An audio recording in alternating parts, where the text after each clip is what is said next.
Okay, suspense, using suspense. What exactly is suspense?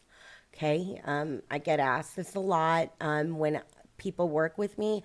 I use suspense as a holding account. Okay, I like to think of it as anything pending, anything in transit. So a good example for that would be, let's say we went to Home Goods on install day and we picked up a bunch of stuff. Okay, and I get the receipt back, and let's just say install day, we went in and we spent a bunch of money on goodies that we don't know what is staying. Okay, so install day, Smith, pending. Okay, so let's just say, let's see, that's how I would code it to client Smith. Because I don't know usually what's staying or going to be final, I might use suspense because that means I'm waiting to find out. Maybe they gave me the receipt and it was like 328.16, but I don't know. Like, this just jobs it there so I can remember. Now, that doesn't bill the client, it doesn't do anything. It's more like pending. So I'm going to show you what this looks like. I'm going to save and close, and I'm going to go ahead and post that. Okay, and what that tells me is I constantly look at the balance sheet, so it would stick out like a sore thumb to me, and I always look at that every time I talk to somebody. So where I'm going with this is accounting, reconciliation, and we're going to go into suspense.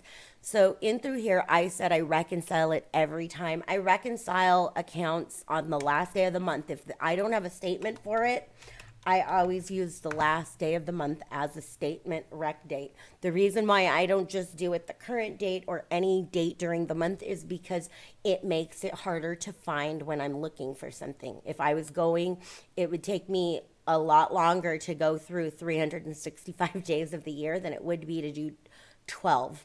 12 are the last days of the month, okay?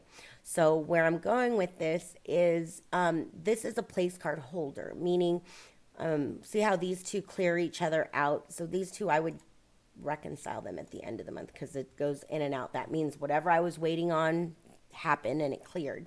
So this means we spent this money, but I'm waiting to find out what we're keeping and what was getting returned, and if any portion of that is going to the office, or what the deal is, because I want to correctly charge the client.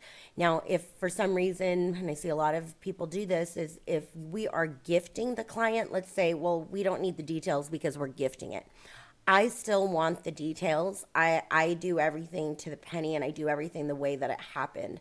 That way there's no need to have to ever explain things. You want your books to be self-explanatory for the people that know how to read them.